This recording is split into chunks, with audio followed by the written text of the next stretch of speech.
You felt God once, really felt him. A warmth that was not your warmth, a nearness, a certainty that you were not alone in this. That behind everything there was someone, and he knew you, and he was close. And then one day it was gone. Maybe it went slowly and you only noticed after. Maybe it went overnight. But you know the exact texture of the absence because you have lived inside it ever since. The prayers that used to open now hit a ceiling. The words are the same words, nothing answers. And you have spent your life since then trying to get back. You go back to the place it happened. You play the song that was playing. You force the feeling, and for a second you think you have it, and it slips. You have started to wonder if you imagined the whole thing, or worse, that it was real and you had it and you did something to lose it. Hear this first, because everything else rests on it. You did not imagine it and you did not lose it. It was taken from you, and it was taken on purpose. That warmth was real. It was the most real thing that ever happened to you, and it was never meant to stay. What you're living through is not the end of your spiritual life. It has a shape and a name, and men who saw God far more clearly than you or I have walked straight through the middle of it, and they left maps. The oldest of them said the soul rises up into the light and becomes light and then falls back. She becomes divinity, or rather she is divinity. In this condition, the soul is a shining light. If later she falls back into the sense world, she is plunged into darkness. 6 centuries before the Gospels, the mysteries already knew this. The soul touches the divine and it cannot hold on, and it drops back into the dark. And they ask the exact question you're asking, why doesn't it stay? Why does the soul which has risen on high not stay there? Because she has not yet entirely detached herself from things here below. Hold on to that answer. It is going to turn everything around.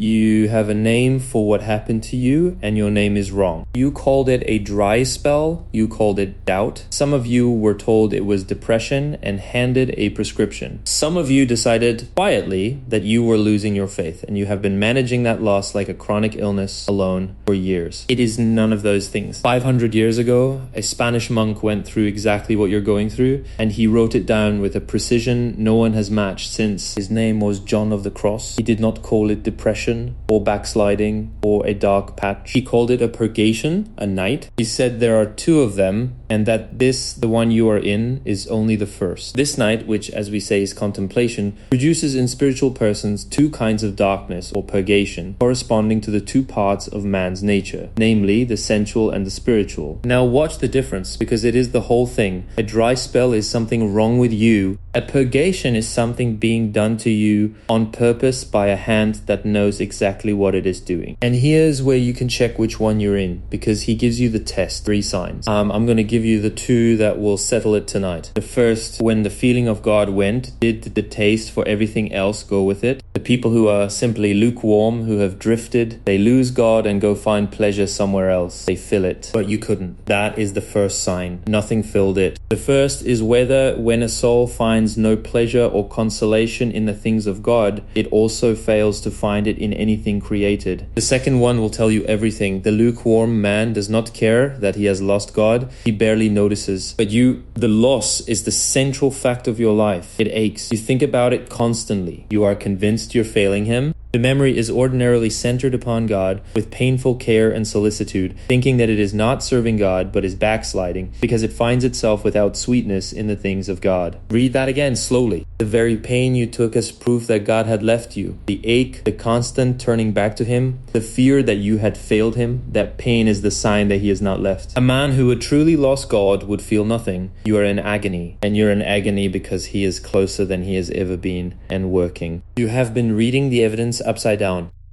So then why? If he is close, if he is working, why take the one thing that made him real to you? Because you had started to love the wrong thing. Go back to when you had it. Be honest about what you loved. You loved the warmth, the peace that came down in the room, the feeling of being held. You called that God, and it was from God, but it was not God. It was the sweetness of God. And you had begun to come to him for the sweetness the way a man comes back to a drug. He is not going to let you do that, not because he is cruel, because he wants wants you and not the feeling. There is a line about this that has never been improved on. A man is told that the very nearness he was clinging to has to be taken, or the real thing can never come. Ye have set too much joy upon my present appearance, therefore the full joy of the Holy Ghost cannot come to you. You set too much joy on the appearance, on the felt nearness, and as long as your hands are full of that, they cannot be filled with him, so he empties them. There is an older and harder way to say it. Loving God for the good feeling is not loving God at all. Some people want to see God with the same eyes they see a cow withal, and want to love God as they would love a cow. So they love God for the sake of outer riches and inner comfort, but such folk do not rightly love God. That one should sting, because it is you, it is me. We came for the milk. We love the God who made us feel a certain way, and when the feeling stopped, we panicked, because the feeling was what we were actually attached to. Now the image that holds the whole thing. When it happened to you, it felt like being dropped, like being set down and abandoned by someone who had been carrying you. That feeling is exact, and it is the opposite of what you thought. God now sees that they have grown a little and are becoming strong enough to lay aside their swaddling clothes and be taken from the gentle breast. So he sets them down from his arms and teaches them to walk on their own feet, which they feel to be very strange, for everything seems to be going wrong with them. You were not dropped, you were weaned. A baby at the breast, when the milk is taken, does not think it is being matured. It thinks it is being abandoned by the one thing that loves it. It screams. It cannot be told because it cannot yet understand that the weaning is the love. You do not keep a child on milk unless you mean to keep it a child forever. The withdrawal of the feeling is not the withdrawal of God. It is the end of your infancy. And it feels exactly as it is supposed to feel, like the sky falling in.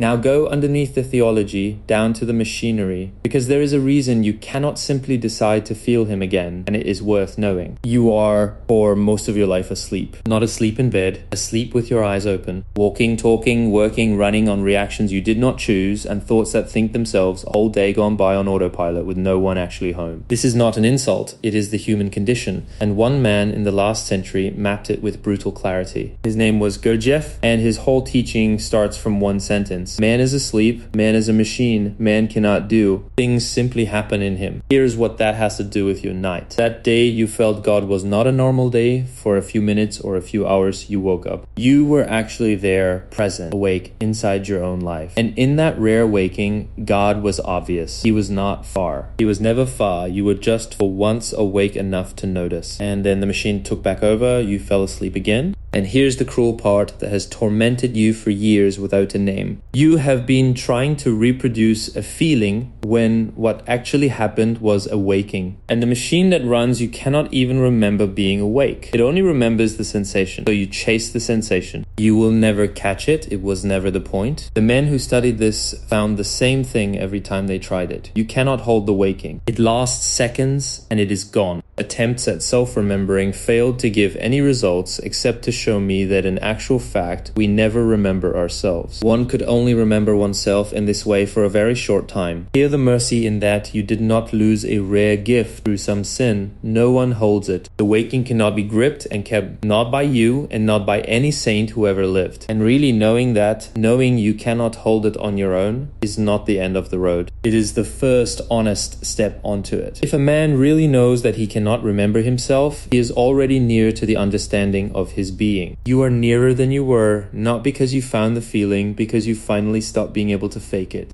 So the feeling is gone and you cannot manufacture it. The question underneath your whole night is, where did it go? It went down. Watch a fire in a hearth. When it dies down on top, when the visible flame drops and the room goes cold, the fire has not gone out. It has gone into the log. It is burning inward now, deeper in the part you cannot see. That is what has happened to the light in you. It withdrew from the surface, from the warm feelings and the easy prayers and the part of you that could enjoy God like a good meal. And it sank into a depth you have never looked at. And the reason your night is so dark is that the light going down has begun to show you what is down there. Everything you buried, everything you never dealt with, it is being brought up into the light so that it can be burned. The libido sinks into the depths of the unconscious and there activates what has lain sleeping from the beginning. It has discovered the buried treasure from which mankind has ever and always created, out of which have been drawn its gods and its demons. Gods and demons, that is what is down there in you. The felt presence was up up in the shallows where it was pleasant. What is asked of you now is to follow it down into the deep, where it is not pleasant at all, where the buried things live. This is why the night gets harder the further in you go, and not easier. You're not failing, you're descending. The light is ahead of you, under the water, and it is asking you to come down. Nobody told you that the way toward God past a certain point goes down. They sold you a God who was always up in the sky, up in the good feelings, up on the worship song high. The God of the depths, the one you meet by going down through everything you're afraid of in yourself. No one warned you about him. So when the descent began, you thought you were sinking, you were following.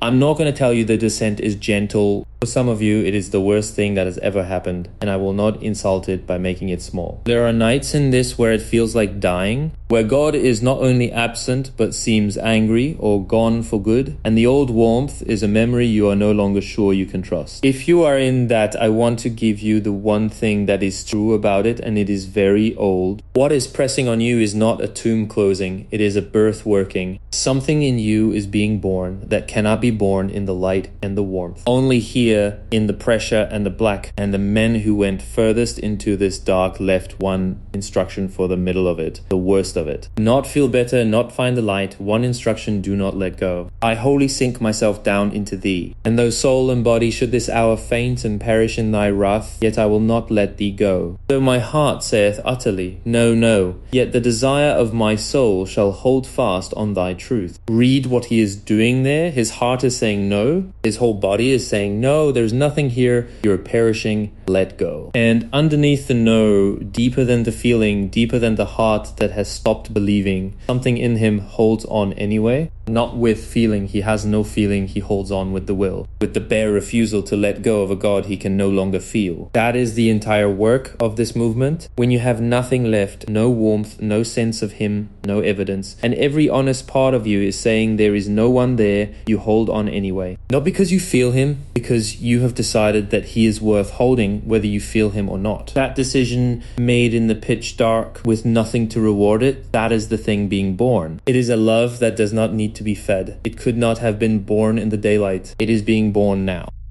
By now something practical is screaming in you. Fine, then tell me what to do. Give me the practice. What do I actually do tonight in the dark with none of this feeling? The answer is going to be hard because it is almost nothing. You stop. You stop chasing the feeling. You stop the frantic search. The new church, the louder worship, the retreat, the book that promises to get the fire back, all of it is you grasping. And the grasping is the problem because the thing you're reaching for cannot be caught by reaching. The harder you close your hand, the more certainly it is gone. If those souls to whom this comes to pass knew how to be quiet at this time, they would delicately experience this inward refreshment. So delicate is this refreshment that ordinarily, if a man have desire or care to experience it, he experiences it not. It is like the air, which if one would close one's hand upon it, escapes. Like the air, which if you close your hand upon it, escapes. Everything you have done for years to get God back has been closing your hand on air. Open it. Sit in the dark and stop trying to make anything happen. It feels like giving up. It is the opposite. It is the first time you have let him work instead of getting in the way. In this state of contemplation, it is God who is now working in the soul. For anything that the soul can do of its own accord at this time serves only to hinder inward peace and the work which God is accomplishing. He is the one working. Now your job is to stop hindering him. And what does that look like tonight? In your actual room, it looks like this. You give him time. You cannot feel any reason to give 10 minutes alone with nothing coming back. No warmth, no answer, no sense that anyone is listening, and you stay anyway. You keep the appointment with a God who does not, as far as you can tell, show up. That staying with no reward on no feeling is faith. Faith is not the warmth. Faith is what you do when the warmth is gone. The movement of faith must ever be made by virtue of the absurd. But note well in such wise that one does not lose the things of this world, but wholly and entirely regains them. You hold on by the strength of the absurd, with no evidence against the feeling. And the promise buried in this whole tradition is that what you let go of in the dark, you get back, not the milk, something that outlasts milk, and it comes when it comes in the dark itself. A mist and darkness arise, in which thy spirit will be caught away. In this darkness, God will speak to thee in truth, not after the darkness in it. The darkness is not the waiting room, it is the place he speaks.